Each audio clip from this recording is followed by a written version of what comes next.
I am Johannes Kieding, and today I'm excited to present a case. I will be reviewing parts of an initial session in de-identified transcript format. So this will be some microanalysis and review of this session in this case. This presentation today assumes that you, the audience, have a basic grasp of some of the key concepts of intensive short-term dynamic psychotherapy, or ISTDP. And if you don't, you can view my video where I introduce the basic concepts. The address is right here. So let's get started. Some of my qualifications for those that are interested. I encountered ISTDP back in 2007. I began to study it informally in 2012 and 2013 on 2 different occasions. I met with Dr. Davenlu and saw his work. That was quite an honor. And then beginning in 2012, I have received extensive audiovisual training, mainly from Marvin Skorman, who was a close associate and former student of Dr. Davenlu. So by now I have well over probably 700 hours, is what I calculated. I've had some peripheral studies and training from other teachers who also, most of them also studied with Davenlu. Now, because my direct personal exposure to Dr. Davenlu, I only did meet him twice, and because my personality really flavors the way I do therapy, and because my main teacher, Marvin Skorman, seems to have adapted the model in some way and sort of made it his own in certain ways, at least flavor-wise. I prefer to call what I do ISTDP-informed. It just feels more honest and accurate. Psychodiagnosis, an intervention response model. That means that moment to moment, we observe what's going on with the patient, and the patient's response to our intervention informs our next intervention. Like I mentioned, Dr. Habib Davenlu, he developed this model. He created an interactive diagnostic roadmap where by interacting with the patient, the diagnostic picture is clarified. And in this model, we look at various domains of assessment in order to capture the overall picture of what we call the patient's ego-adaptive capacity, essentially their ego strength, versus more fragility or more disordered functioning. Davenlu called this the psychoneurotic spectrum. And so the picture that we get from this assessment really dictates how we're going to proceed in the therapy session in any given moment. Key here is that it's really pressure. By pressure, I mean really the invitation for the patient to look at themselves honestly, their true feelings and motivations, and do something good for themselves then and there in that very moment. So that sort of captures what I mean by pressure. Anyway, pressure is the key element that gives the accurate diagnostic picture. So it's kind of like pumping air into a punctured tire. And by so doing, it reveals where the problem is, where the hole in the tire is. So if we're just chit-chatting with our patients, that's not going to reveal the clear diagnostic picture. It's by putting a little pressure into the system that begins to reveal what's really going on, right, and where the patient is stuck and where they need work. So here are the domains of assessment. From my point of view, we want to look at the patient's motivational system.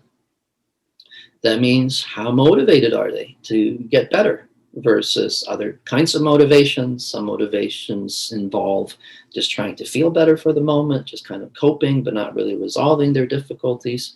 So we want to take a close look at our patient's motivational system. Then we want to look at their defense mechanisms. What kind of defenses are they using? Are they mature? Are they regressive? And the overall system of resistance. Is it isolation of affect? Is it repression? Is it projection and splitting? Understanding that it can vary and move between these different systems. We want to look at whether or not the defenses are ego-dystonic or ego-syntonic. In other words, how identified is the patient with their defenses? And then how invested are they in maintaining their defenses? And the level of investment means if they're very invested, they are highly resistant. If they're not very invested, they are low resistant. We're also going to do an analysis and assessment of the anxiety, particularly the unconscious pathways of anxiety discharge that Dr. Davin Liu spoke about. I think he actually discovered them. And there are essentially 3 channels of unconscious anxiety discharge. The striated muscle tissue discharge, that's where our voluntary muscles, the skeletal muscle tissue, is able to contain the anxiety. That's when we are tense and tight and engaging in sort of rhythmic movements in order to discharge that anxiety.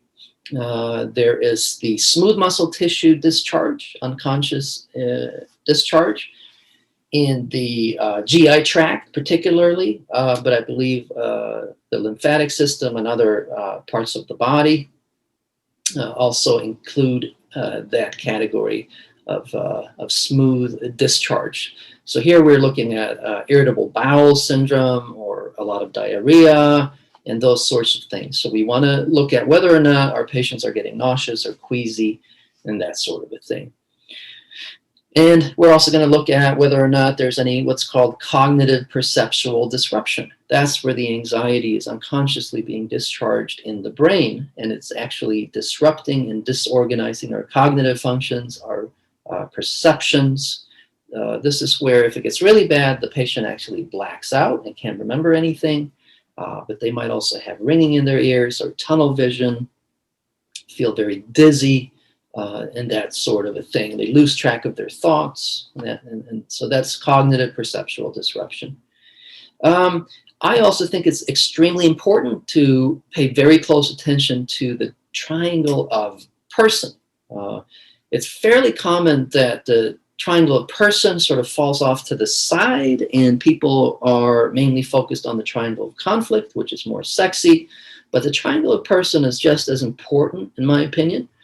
So we're going to be looking at major interpersonal themes and dynamics when we're looking at the triangle of person. And we're going to look at people in the patient's current life orbit and their past life orbit, and then live in vivo with the therapist in the transference. Okay. We're also going to be looking at the RICE, the level of RICE and complex transference feelings, and then various thresholds where anxiety goes from, for example, striated signaling to smooth, and where defenses go from being in isolation of affect to repression or projection. And so those are the threshold that we also want to keep an eye on. And then obviously we're going to pay close attention to the status of the conscious and the unconscious therapeutic alliance. The basic therapeutic approach involves the therapist closely monitoring everything about the patient and what's going on, very much including the nonverbals. And like I said, how the patient responds informs our next intervention. And the patient can essentially respond in one of 3 ways, either with a defense mechanism, with anxiety, or a feeling. And this is very important, okay? The genuinely collaborative responses, like when a patient is being open and honest about their defenses and seeing their defenses, that too is really included in the feeling category. In other words, the bottom corner of the triangle of conflict.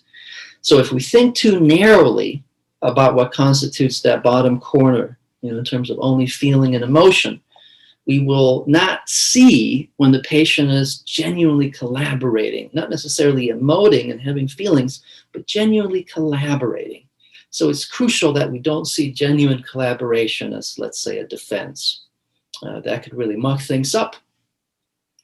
The unique history of the patient, very important to pay attention to. Obviously, the status of the conscious therapeutic alliance is crucial to attend to. Is there consensus on the therapeutic problem, the therapeutic task? Is the will online? We look at whether or not there is unequivocal motivation to resolve the problem or not. All these things factor into our clinical decision making. So as an ISTDP or ISTDP-informed therapist, what we are about is trying to form an emotional connection with our patients.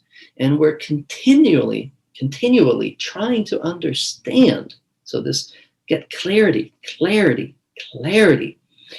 on what's going on with the patient. Understand her feelings, her strengths, how she contributes to her own problems, the precise nature of her difficulties and her conflicts. This effort to understand is the default therapeutic stance. The default therapeutic stance is continually seeking clarity, seeking to make an emotional connection with the patient so that we can understand her difficulties and help her resolve them. And so that's the stance, but then when at some point or another it's inevitable that defense mechanisms congeal into a kind of resistance, and that will bring collaboration and the therapeutic process to a standstill. And here, typically, what the therapist does is clarifies the consequences of remaining attached to the resistance and the defenses. And we allow the patient to make a choice, either to continue to defend, and then she'll fail to reach her goals, or to try to lower her walls, her defenses, so that she can process her feelings and liberate herself and reach her goals. And then obviously, if we detect some kind of fragility, we engage in capacity building through a graded approach. Capacity for what? Tolerating affect. All right, let's get after it. Here is the microanalysis in review of parts of the first session in transcript format. Again, this is obviously de-identified. But roughly, we'll be looking at a male in his late 20s, presenting with chief complaints of major depressive symptoms, overeating. This results in obesity for him. Trust issues, history of substance use that are actually now in full remission, severe interpersonal disturbances in the form of keeping other people at a distance, anger issues, anger in quotation marks, because it turns out that it's not anger per se, it's more discharge of anxiety, and a tendency to self-sabotage when engaging in positive activities, things that are positive for him when he's succeeding, you'll find out. So just based on what I saw in the intake form, my preliminary hypotheses, based on the history that I saw from the intake, is that the major depression suggests a system of resistance of repression, and then obviously with the self-attack that goes along with that. That the anger issues is more of an explosive discharge. That turned out to be true. Substance use history suggests poor frustration tolerance and points to a somewhat poor ego-adaptive capacity where there's some fragility in the character structure. This indicates a need for capacity building. Obviously, these hypotheses have to be tested out in the actual clinical encounter. The patient presents for the initial session with casual clothing. He's well groomed and he's wearing a baseball hat. Therapist. So I reviewed your intake form again, but things may have changed since you filled that out. Why don't we start with a clean sheet of paper? What brings you to therapy? Patient leaning forward takes a short sigh. Well, basically, I'm still dealing with a lot of issues in my life. Like I still feel anger a lot when I get in uncomfortable situations. I tend to go angry instead of just figuring out why I'm feeling this way. And I'm stewing my self-destruction to this day. And the patient has a slight fidgeting with his fingers, and he looks a bit tense, which would suggest striated signaling. Skeletal muscle tissue is containing the anxiety. Therapist, what does it look like when you are self-destructive? Again, remember, it's about clarity, clarity, clarity. When the patient is saying self-destructive, I have to be able to picture. I have to know what he means by that. So asking for clarification is a lot of what you'll see. Patient, I go through a period, like 3 or 4 weeks, where I'm doing good, I'm happy, focusing on my goals and everything. And then after that time period is up, a little switch in my brain goes off. It's like, you can't have this. And he snaps his fingers. So here's a microanalysis of the psychodiagnoses. He's leaning forward, he's showing striated signaling, and he responds collaboratively to my questions. So the data is that at a low level of pressure, the mere pressure of inviting him to talk about what brings him to therapy, and to clarify what he means by self-destruction, his skeletal muscle tissue is able to contain the anxiety. He appears engaged, and he's able to respond meaningfully to what brings him to therapy. And that demonstrates some insight into the nature of his problems. He's demonstrating that he has some insight. So it's far too early to tell, but these preliminary findings suggest that the ego adaptive capacity is decent. He has some strengths that we can leverage. And there seems to be some motivation. So the significance of this data is that the therapist can proceed with an inquiry and will monitor how the patient responds to higher levels of pressure. So far, the patient appears to be a candidate for in-depth psychodynamic work. Therapist. So 3-4 weeks are positive, and then patient interrupts, completes the therapist's sentence. Right, then there's a switch that tells me I can't have something. So last year, my buddy and I started working out, and I ate a proper diet and everything. I lost like 25, 30 pounds, and then after those 2 months were up, I started slowly slipping, not going to the gym anymore, like I don't need to anymore. Here he takes a stifled sigh and looks to the side. Therapist, I get the idea. Any other examples of this issue? So now let's review significant elements in this interaction in some of the microanalysis of the psychodiagnostics, okay? So one, before the therapist was able to ask for a specific example of the problem area, the patient actually volunteers one. This to me shows a high level of engagement, and it's really a positive prognostic for the strength of both the conscious and unconscious alliance, or at least the potential for the conscious and unconscious alliance. It's sort of the conscious and unconscious alliance in potential format. And it's manifesting because the patient is so engaged. The data, when he shares his characteristic defense of denial and self-sabotage, like I don't need this, stop going to the gym, there's a stifled sigh, and he momentarily diverts his gaze. So this suggests a brief, medium buildup of complex transference feelings. And because there is striated signaling, the therapist here could ask the patient what feelings are coming up. That is a possibility. But just because it can be done doesn't mean it should be done. There is not yet, 1 minute into the session, there's not yet a clear context for asking directly about feelings. The patient at this stage would not be sure how that question actually relates to his priorities for therapy. So again, just because there is a sigh and I could ask for feelings, it doesn't mean it's always the right thing to do. So instead, what I do as the therapist, I opt for casting a wider net. I'd like to get a broader understanding of this. So I ask for other examples of the issue of self-sabotage. So the therapeutic principle in operation is that the therapist doesn't need to comment on or engage the patient's defenses until those defenses are interfering with getting a clear understanding of the patient and his difficulties. So as long as the patient is still genuinely engaged and collaborating, whatever defenses are in operation, they're noted in my head, but they're not addressed. So the inquiry is basically milked for as long as possible. So one of the significance with this is that there's a low rise in complex transference feelings. For briefly there was a mid-level rise, but generally there's a low rise in these first 2 minutes of the session. And that does not automatically result in a flat process. Some seem to believe that at a low level rise, the therapy is automatically doomed to be lifeless and flat. Well, that's not necessarily the case. Patient with school and work.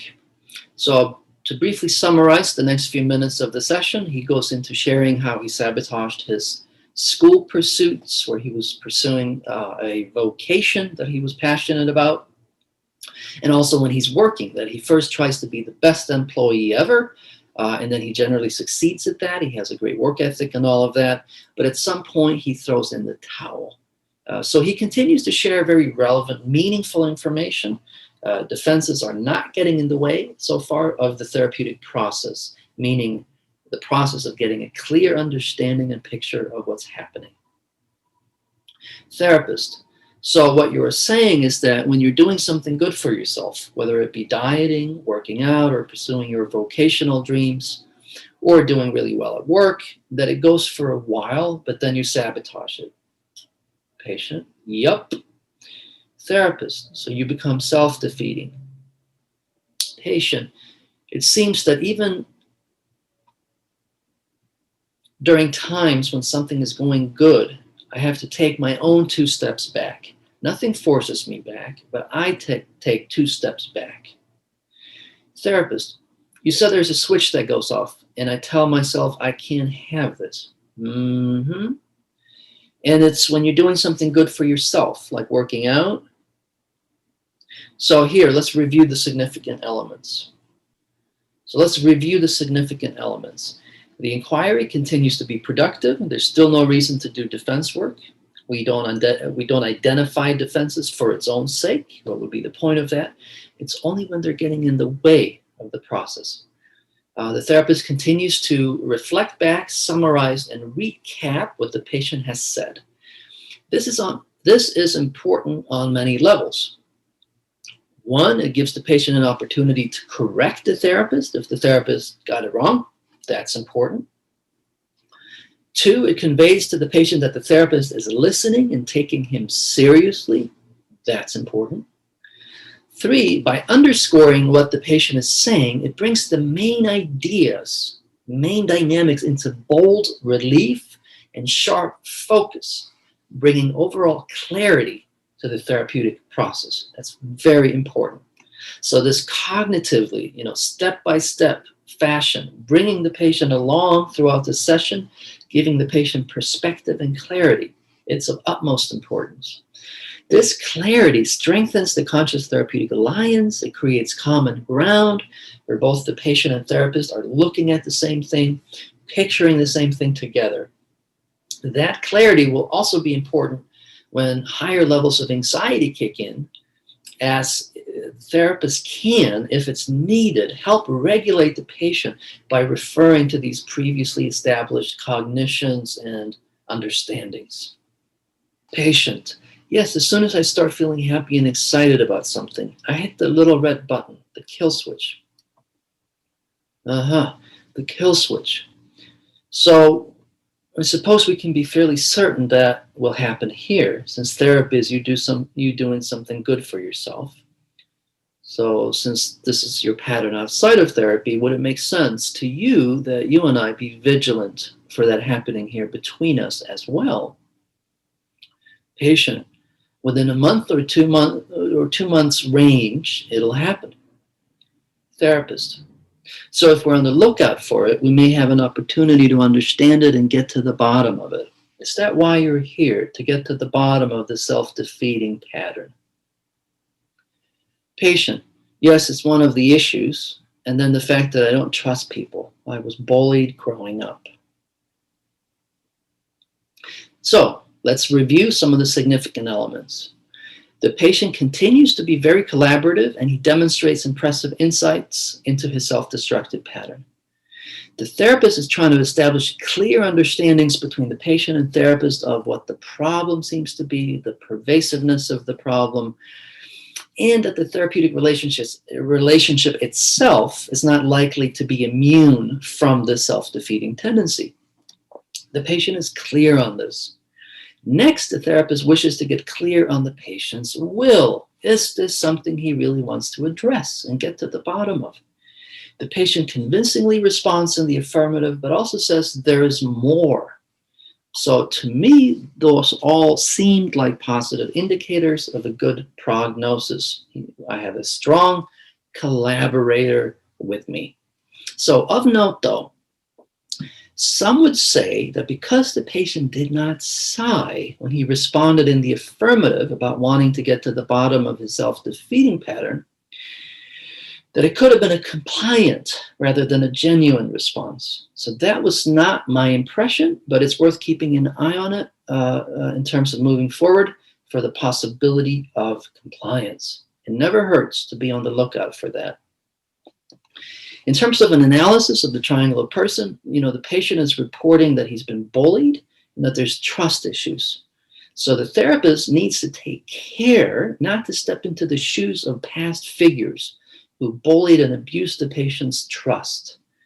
The therapist will need to create a very strong conscious therapeutic alliance before engaging in more challenging interventions that could make the patient perceive the therapist to be a bully. Now, for some patients, it is true that engaging in pressure and challenge is actually what creates the conscious therapeutic alliance and really unleashes the unconscious alliance. But I don't think this is one of those patients. I think the slow and steady approach is better with this particular patient. Sometimes the slower path ends up being the fastest. So a bit of a summary of the next few minutes of the session. The patient is describing some of the history of being bullied.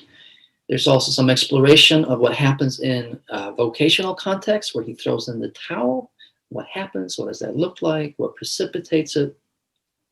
And the therapist and the patient begin to see that when the patient is not taken seriously, when he's not listened to by his supervisor or his bosses, that's when there is a switch. And that's when the patient gets angry, but then he covers that anger by getting anxious, and then he throws in the towel, right? That's the triangle of conflict right there, isn't it? So the pattern leads to stagnation, and the patient never living up to his potential, both personally and vocationally. So that's the cost to the patient. That's how it hurts him. The patient shares that he tends to look for reasons to disqualify people, that he's always waiting for the other shoe to drop in relationships, that when he perceives what he considers to be a fatal flaw in others, like them not listening, he just cuts that person off. They're dead to him. So the therapist, does not being listened to and being taken seriously have any historical antecedents to your childhood? Patient, yeah, my father actually, he was like that with me. And here he sighs and clears his throat. And this marks the end of the first 5 minutes of the initial session. Review of significant elements. The patient continues to share meaningful information, not just about his history, but also about how he customarily deals with his feelings about that history. He shares that he has feelings about things that most people would have feelings about, but then he deals with the feelings in ways that end up working against him, including isolating himself by pushing people away from him. Dr. Davenlu taught that in the first 5 minutes of the initial session, that those first 5 minutes reveal and they contain the main dynamics of the patient's core conflicts and the central dynamic themes related to those core conflicts. And this patient was no exception. When he says, I hit the kill switch, those comments revealed the essentially self-sabotaging elements in his character. And this is typically in response to success. And that's an important thing to know. So the fleshing out of the theme of not being heard and not taken seriously, it's very significant, as is the link to his father.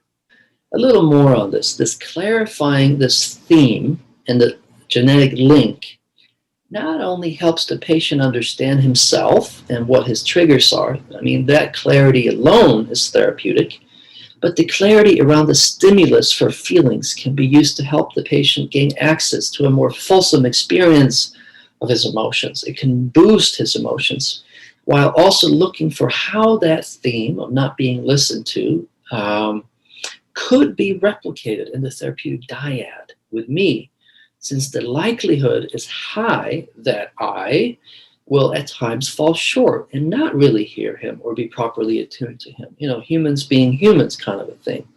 Alternatively, it could be that I really am listening, but he superimposes the template on me that I'm not listening as a way of distancing from me. And a little more on this theme. This is very important. In addition to helping the patient understand himself, boosting his emotions, and serving as an alert to what to look for in the therapeutic dyad, getting clear and precise on the specific dynamic themes that precipitate feelings, anxiety, and defenses for him also serve the function of opening channels of memories within the patient that were forgotten or repressed. So emotions do not occur in a vacuum. Instead, they're actually connected to concrete and specific instances in time and place. So in order to work through previously buried and avoided emotions, it helps to connect to the emotion-laden memories. And these memories can come back or be reinvigorated by getting very clear on the precise themes. Again, this is all triangle of person work. It's very important. It's less sexy than the triangle of conflict, but it's so important. So, microanalysis and review of significant elements. The inquiry is yielding dividends in the form of a clear picture emerging of the problem areas, the dynamic themes. We know now that doing good things for himself, not being taken seriously, and not being listened to. Right? Those are major hot button issues for this patient. And we know about how he tends to deal with these conflicts. And then the link to his father. He deals by becoming self-defeating. The striated signaling in the form of the psi lets the therapist, me in this case, know that the therapist and patient that we're focused in the right area, we're in the right neighborhood, and feelings are near the surface.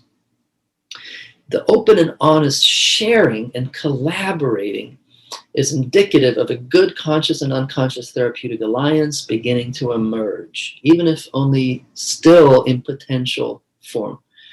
So some therapists would automatically ask directly about the patient's emotions. At the very first sign of sighing, this therapist, me, sees that as a possible route, but not the only route. Again, understand that just because something can be done doesn't always mean it should be done. 7 minutes into the session, the patient describes how he used to hang around a bad crowd because he knew what to expect from these people. He reports that he sees everyone as potential enemies. He agrees that part of the reason for this was because these people were already disqualified as people he could actually trust in his mind, so he could not be disappointed. He reports that even just hugging people or receiving a hug from someone else, it makes him uncomfortable. And the patient says, because then the other is no longer at an arm's length distance. Therapist. So there's a need to keep everyone at a distance. He nods emphatically. Is that problematic to you as well? The therapist asks. Patient. I'm a very outgoing person, but I can't let people see who I actually am. Therapist. That sounds lonely. The patient nods. Is that related to the depression you mentioned in the intake form? Yes. Is that also something you want to resolve, the way you distance from others and become depressed? Patient. I want to find a way to actually communicate how I feel to people and not just go through the motions. So you would like to be able to relate to people in a way where you can include your real feelings. Right. Instead of just giving people advice and keeping myself off to the side. Therapist. So to review, again, this thing about reviewing and summarizing to give clarity to the process and to be open to being corrected is so important, right? So to review, seeing people as potential enemies, keeping everybody at a distance, not including your feelings and relationships, then loneliness and then depression on the heels of that, and then self-sabotage when you're doing good for yourself. Yes. And also you mentioned anger. So what about anger specifically? See, that's a loose end that he had mentioned both initially and and in the intake form. So you never want to, you always want to look for where the loose ends are. I don't want to leave any loose ends. So I'm asking about anger. So you mentioned anger. What about anger specifically? Patient. Well, when I'm not in control of a situation, I get angry. Here's a little summation. The issue is explored in more detail, and it becomes more clear how when people do not take him seriously, his concerns, he feels angry. Understandable. Who would like to be treated that way? However, the therapy issue isn't that he gets angry, it's that he covers up the anger with anxiety that he then discharges by punching walls, which really hurts his own fists.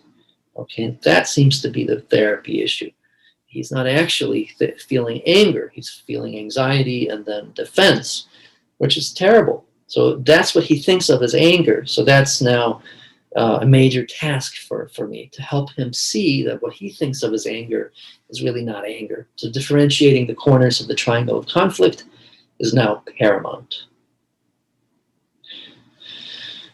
Therapist. So what starts with an understandable anger about not being taken seriously becomes an anxiety that you deal with by becoming self-punitive.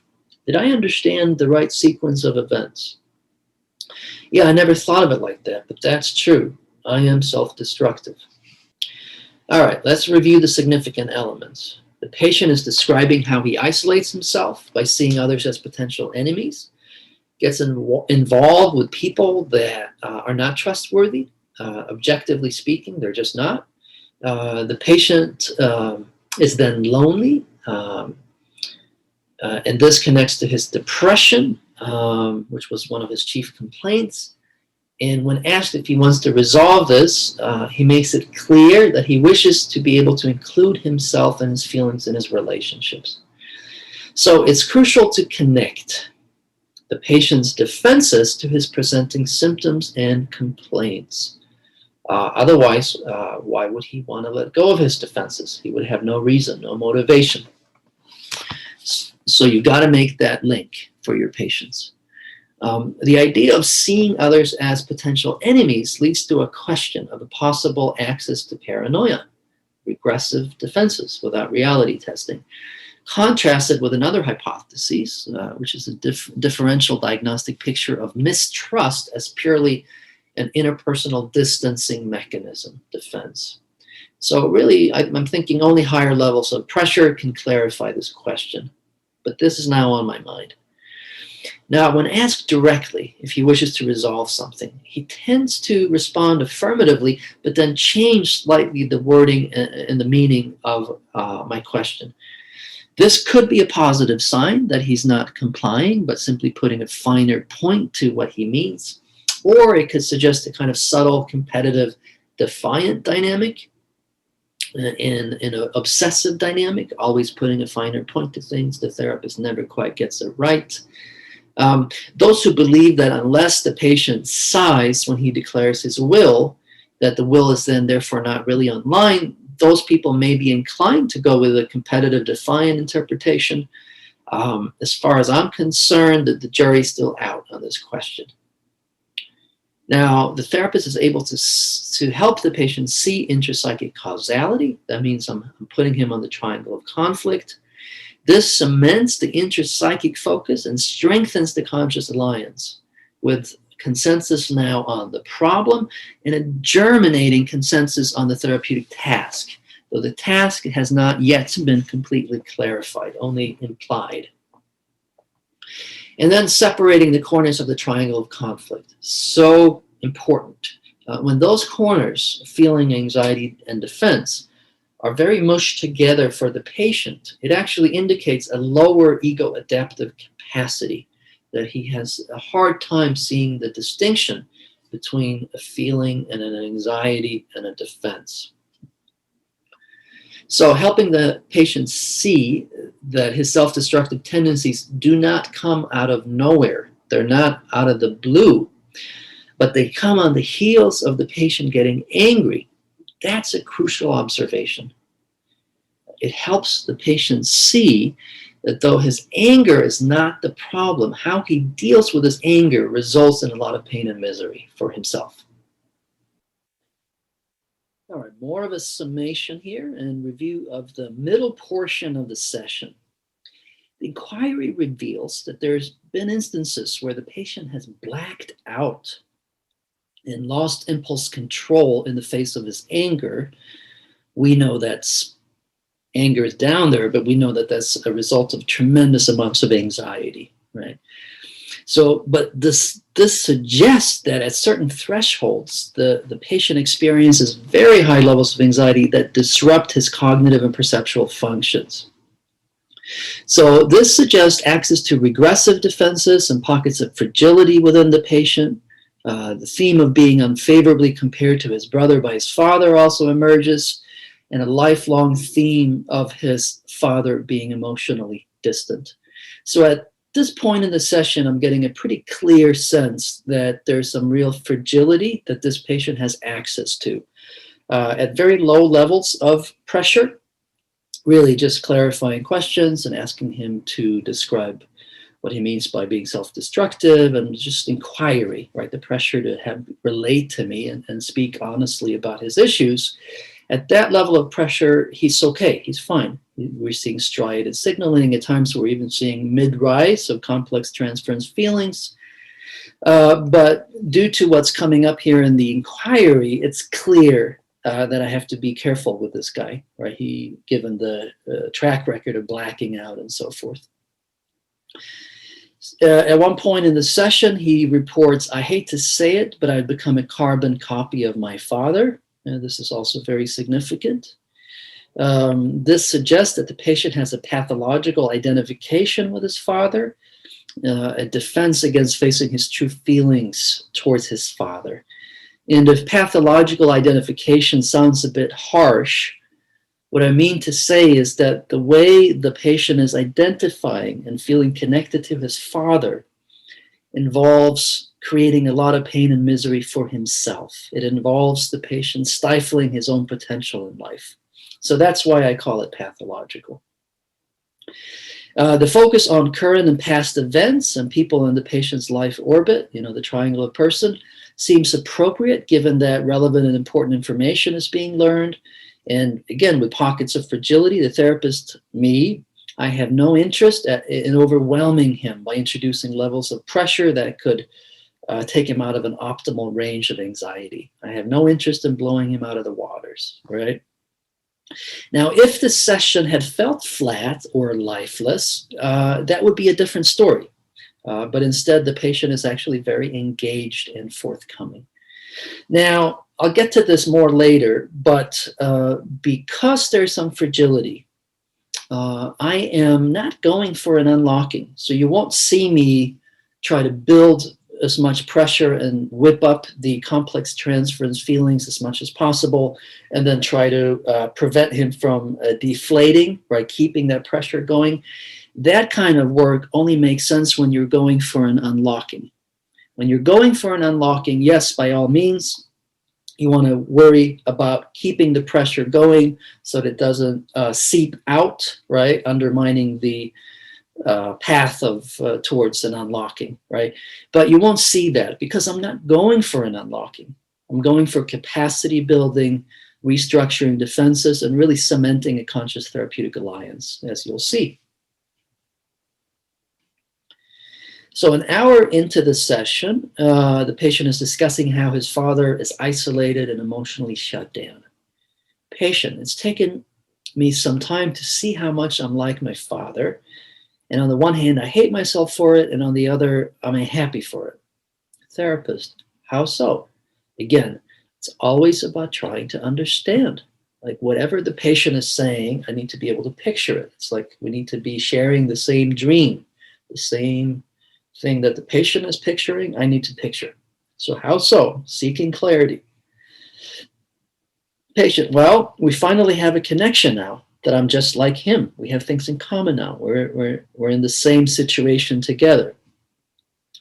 Therapist, I'm wondering if this is a dreadful bind that you're in, a dreadful dilemma, because you doing poorly, being isolated, miserable, self-defeating, keeps you connected with your dad. Patient, the one person I feel I need to have this approval from. Right. So there's a lot at stake here for you. On the one hand, you seem to be saying that you're sick and tired of being depressed and self-sabotaging. But on the other hand, if you were to really get better, it sounds like you risk jeopardizing this connection with your father. Here, the patient has a stifled, controlled sigh, and then he leans back on the couch. He's been perpetually leaning forward for the duration of the session until now. Patient, which at this point I think I'm okay with. We can find another connection now that I'm older and I have valid reasons to talk to him. So let's review significant elements. The patient has brought up his father, how similar he is to his father, and feeling the need for his father's approval. The therapist offers an interpretation of what appears to be one of the patient's core conflicts. That being alone with his father, sort of alone with dad against the world, tuning out feelings and other relationships, keeps the patient connected to his father. But see, this requires that he maintains the status quo, which is also very lonely and miserable for him. So the implication of getting better by resolving his difficulties sets up a conflict with this painful way of staying connected to his father. So the patient shuts down emotionally because that's how the father is.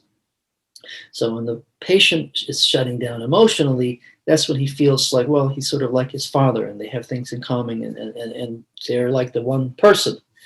They're like the same person. I think those were his words. The patient responds with agreement to this interpretation, but reveals ambivalence. I think I'm okay with it. About giving up this connection with his father while appearing to also downplay and minimize the ambivalence and the conflict at the same time, as if it was just going to be really easy for him to give up this pathological identification. So I saw ambivalence as evidenced by the word I think. I'm okay with that.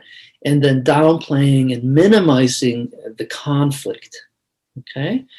Now here's a little historical factoid. Many years ago, it's evident from the literature that Davenu spoke of a patient's positive response to interpretations, especially revolving around the triangles, you know, the TCP links and all of that, as one of the key prognostic indicators of a positive therapeutic outcome.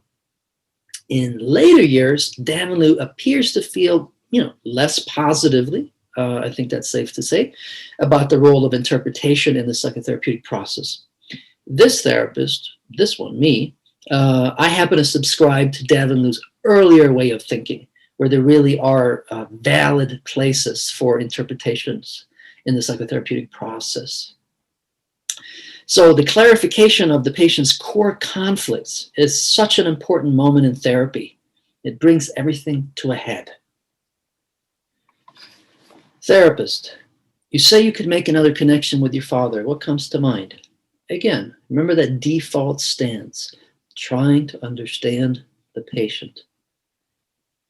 The default stance in ISTDP is not pressure, it's not challenge, it's not head-on collisions. It's trying to understand. It's seeking clarity. So, therapist, you say you can make another connection with your father. What comes to mind? Patient. I'm not sure, actually. He's always been very distant and not really available emotionally. Therapist. So am I understanding you right? That at some level it really seems to you that you could jeopardize your connection with him if you were to be in touch with your feelings and make real connections with other people. Here, the patient takes a full sigh. Yeah, it sucks to think of it, but yeah. Therapist, could we look at a specific memory or two of you and your father, a memory that is emblematic of this thing where it feels like unless you're emotionally shut down, you won't get his approval? Patient,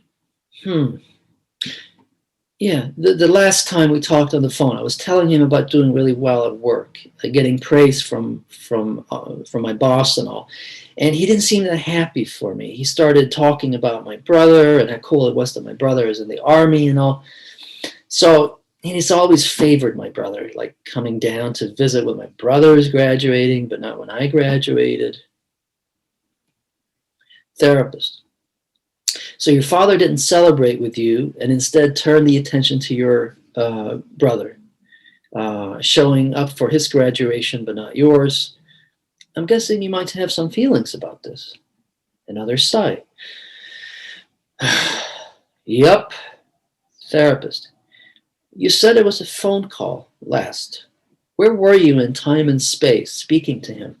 Remember, this goes back to, so now I'm moving to explore his feelings, right? Because now there is a natural context that makes sense to bring up feelings. We don't just ask about feelings out of the blue. We can sometimes for some patients, that makes sense. But for this patient, no. Anyway, feelings, remember, they happen not in a vacuum, but at very specific moments in time and space. So I'm trying to bring him back to the sensory details because that's where feelings happen. You know, at Wednesday, 3 p.m., sitting on my bed, talking to my dad. That's when feelings happen. So we need to go back to those sort of sensory details. So I said, therapist, you said it was a phone call last. Where were you in time and space when speaking to him? I was in my bedroom sitting on my bed last Wednesday. And at that very moment when your father changed the subject to your brother, as best as you can recall, what did you feel towards your father? Okay, this is over an hour into the session, the initial 3-hour session. So ISTDP is not about formulaically just badgering the patient and asking about feelings, what are you feeling? No, that's not a good way to do it from my point of view. Over an hour into the session, I'm asking directly now about his feelings towards his father. Okay? Patient, it was disappointing, like this sucks. Patient, he looks tense, he diverts his gaze, and he's slowing down. So now I know we're at a mid-rise. So at a gentle inquiry into his feelings towards his father, this patient goes to a mid-rise of complex transference feelings. Therapist, of course, the situation is really disappointing and it does suck, but what were your feelings towards your father at that moment? So gently just going back, you know? I was mad, but it's hard for me to be mad at him. Okay, the patient is collaborating. He's being honest about his difficulty in feeling his anger towards his father. I mean, what more could you ask for? He's being completely open and transparent about his difficulty feeling this anger. Therapist, hard how? Patient, like it feels wrong or something. Therapist, I see. Could that be part of that self-punitive pattern that we identified before, where every time you get angry, you also become self-destructive? What do you mean? Could telling yourself that your honest feelings are somehow wrong, could that be a way of hurting yourself? Oh, I see. Yeah, definitely. Do you think that it could help you be free from the self-punitive tendency if we together help you face this anger and see where it takes us together? Okay, I'm using this word together twice to really appeal to the therapeutic alliance, both conscious and unconscious, while also outlining now in clear terms, plain English, the therapeutic task. But I'm asking him. I'm not assuming that he's going to agree that that would be helpful, but I'm asking, do you think that that might help you? Okay, be free. I get a sigh. I'm pretty sure it would help. Therapist, it's up to you. I understand that there's a lot at stake here for you. Would you like to take a closer look at this anger towards your father so you don't have to hurt yourself anymore? Patient, emphatically now, you know what? Let's do it. Therapist, so you're sitting on the bed, and this is last Wednesday, and you're on the phone, and you're angry, but you tune that anger out. Did I get it right? Yeah. And then I had a crummy day. I felt very lethargic all day, like the way I often feel. Right, so more evidence that when you ignore your anger, it hurts you.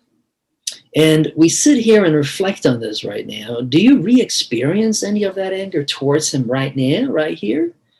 To see if I could work with something in real time. rather than just through memory.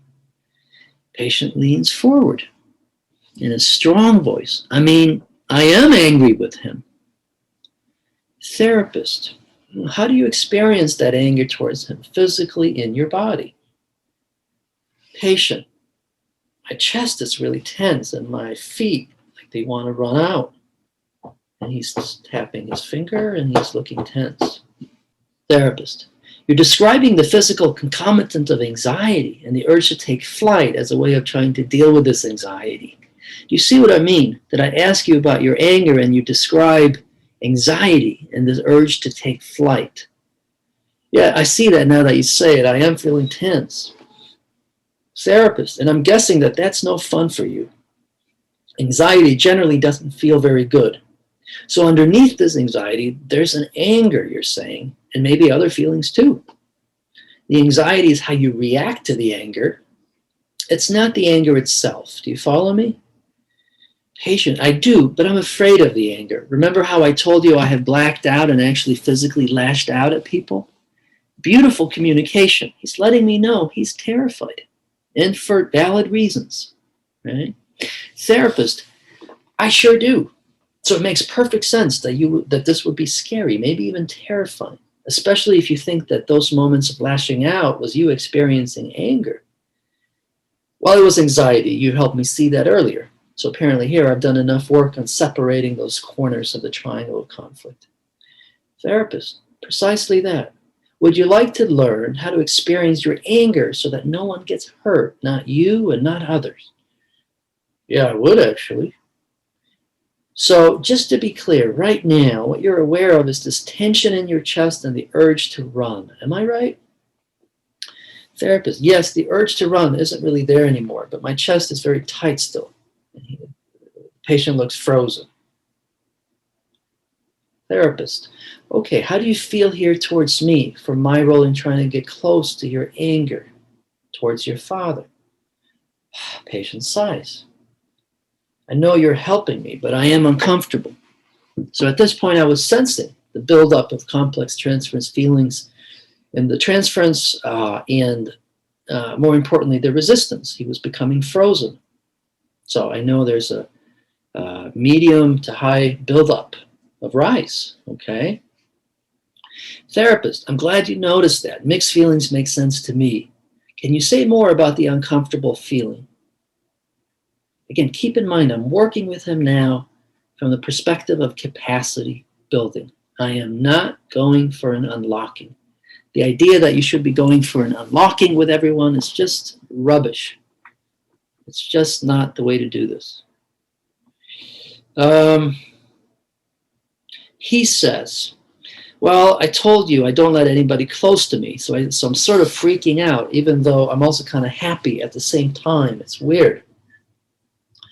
Therapist, it actually makes good sense to me. Would it be fair to say that the uncomfortable part of you doesn't like what I'm doing, even though another part of you does?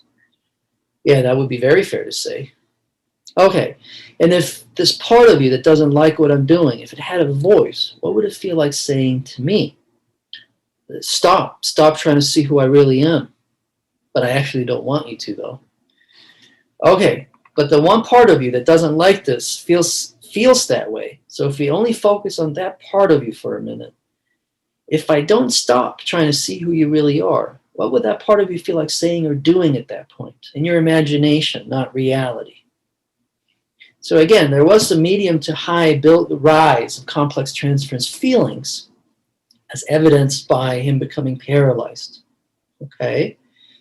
And so I'm putting a little bit of pressure into the system now to portrait, not a full unlocking, but just a minor passage, you'll see. Patient, I feel the urge to stand up and yell at you. He looks charged with emotion. He makes a fist, leans forward, and he's no longer tapping his fingers. Therapist matches the intensity in the patient's voice. And that's important. It lets the patient know you can handle this. Yes, just to yell, or would those fists also like to come for me? In your thoughts and imagination, if you lost all impulse control, what would those fists like to do? Punch you right out. And at this point, all the tension appears to drop away from him. I see. And what just happened to that tension in your chest? It went away, actually. And he looks surprised. And when do you feel like you are most likely to actually lose control and lash out? The state of mind you're in now or the state of mind you were in 10 minutes ago? Well, 10 minutes ago when I was tense. So given that you're actually more likely to lose control when you are tuning out your anger and very anxious, what feels better to you, the way you feel now or a few minutes ago? Well, now feels better. Therapist, also, it seems to me you're beginning to let me close to you. Experiencing this urge to punch me out and sharing that with me was emotionally intimate. Is that what you thought of when you thought of letting people close to you? In a way, but it wasn't as bad as I thought it would be. I don't feel as alone anymore, and the tension thing isn't there. Therapist, would you like to build on this so you can more consistently have this more satisfying feeling of feeling less alone and less tense? Yeah, let's do it. So I'm cementing the conscious therapeutic alliance here. Just by going for just a minor passage of aggression, he's able to experience some symptom reduction. And that is crucial because it lets him know experientially why he would want to face his feelings to begin with. So without that, he has no reason, therefore no motivation to lower his walls, his defenses, and have his feelings. But by going for a little bit of passage of feeling instead of a full-on unlocking, I'm able to cement this conscious therapeutic alliance. Therapist, it seems to me that we only scratched the tip of the iceberg, and there's a lot more feeling within you that we still haven't gotten to.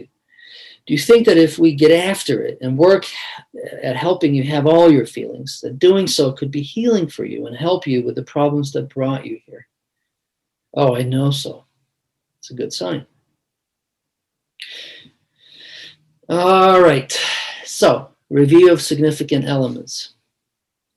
The therapist helped the patient see how costly his defenses are, and it helps the patient find the motivation to turn against the defenses and look at his emotions instead.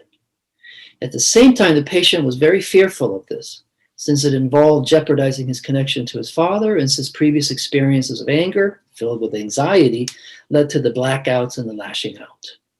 So enough work had been done on separating and differentiating the feelings from the anxiety and the defense that the therapist only had to remind the patient of these distinctions.